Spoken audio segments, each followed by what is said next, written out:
Lap qədim zamanlardan müasir dövrə qədər diktatorlar şeir yazmağa həvəsli olublar. Buna səbəb nə ola bilərdi? Bəlkə də onlar bununla günahlarından təmizlənəcəklərinə ümid ediblər. Məşhur "Necə böyük bir sənətkar ölür, mənimlə birlikdə" ifadəsinin müəllifinin Romanın 5-ci imperatoru Neron olduğu söylənilir. Neron Yulilər Klavidlər sülaləsinin nümayəndəsidir. Hakimiyyəti dövründə repressiya və talanları ilə cəmiyyətin müxtəlif təbəqələrinin etirazına səbəb olub. Neron teatr tamaşalarından həzz alırdı. Oxumağa xüsusi maraq göstərsə də səsi zəif və cır idi. Bununla belə kütlə qarşısında çıxış etməyə çox həvəsli idi.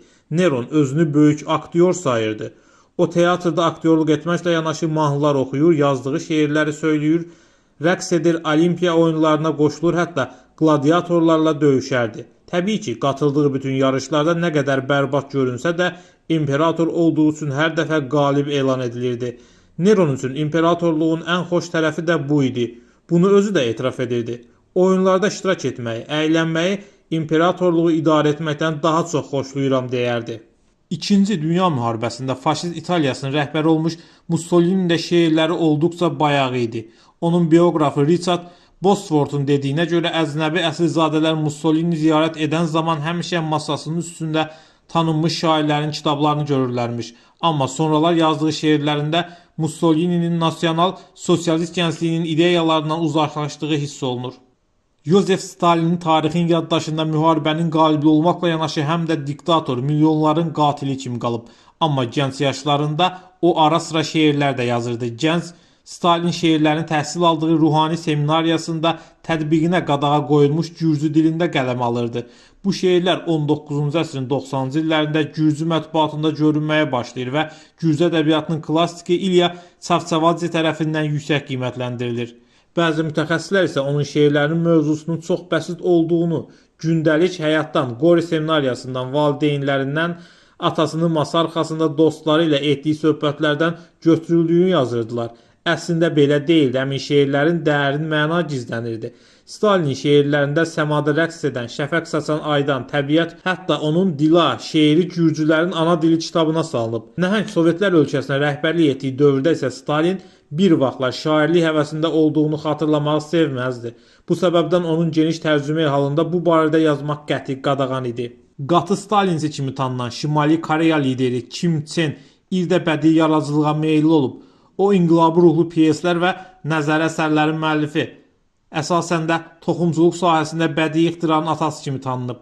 Yeniyetməlik və universitet illərində Kim Chen Ir şeirlər yazıb. Onlar arasında ən məşhuru Ah Koreya, sənə şöhrət gətirəcəyim şeiridir. Diktator həmçinin mahnılara da sözlər yazıb. Kino incəsənəti adlı ilk irəcimli əsərini 1973-cü ildə qələmə alıb. Kim Chen Ir tarixə Koreya Əmək Partiyasının lideri kimi düşsə də daha 54 titulun sahibidir. Ədəbi fəaliyyəti ilə yanaşı opera müəllifi kimi də tanınıb. O 2 il ərzində 6 opera yazıb. Ölkəsində bu operalar böyük sənət nümunəsi sayılsa da peşəkar musiqiçilər onları ciddi qəbul etmir. Kim Chen İrin ən populyar operası Qan dənizi adlanır. Atası Kim Il Sen'in eyni adlı əsəri əsasında yazılan opera Koreyaya qarşı olan Yapon zülmündən bəhs edir. Həmin musiqili tamaşa 1971-ci ildə təqdimatı keçiriləndən bu vaxtacan Pxenyan opera binasında 304 dəfə nümayiş olunub. Çin Xalq Respublikasının qurucusu, dünya əhalisinin 1/4 üzərində söz sahibi olan Mao Zedong əminamanlıq dövründə təxminən 70 milyon Çinlinin ölümünə səbəb olub. Mao da hər diktator kimi onun fikirlərinin bütün dərdlərə dərman olduğuna inanıb. Təbii ki, bu düşüncələrini kitab etməyə gecikməyib. Mao'nun çıxışları əsasında hazırlanmış Stadlar kitabı 20-ci əsrin ən çox oxunan kitabı olub. Bu kitab dinin qadağan olunduğu Çində müqəddəs kitab səviyyəsinə yüksəlib. Xüsusən ölkədəki mədəni inqilab dövründə hər bir Çinin üzərində daşımasının məcburi olduğu elan edilib. Mao güclü və qəddar siyasi rəhbər olmaqla yanaşı həm də poetik ruha malik olub. Onun poeziyası forması ənənəvi, mövzu etibarı isə klassikdir. Şeirləri Çində çap olunub və bir çox başqa dillərə tərcümə edilib. Bütün dünya Saddam Hüseyni diktator, zalim, ədalətsiz biri kimi tanıyırdı. Huffington Postun yazarı Claire Fallon isə yazır ki, onun yaxşı cəhətləri çox idi. Ən müsbət keyfiyyətlərindən biri isə peşəkar səviyyədə allegorik hekayələr yazması olub.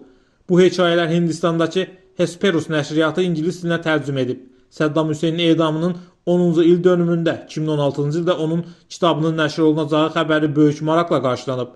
Səddam Hüseynin ədəbi irsini araşdıran Daniel Kaller bildirib ki, onun bu əsərləri kiməsə yazdırdığı inandırıcı deyil. Səddam Hüseynin son poeması "Onu xilas et" edamından bir neçə gün əvvəl yazılıb.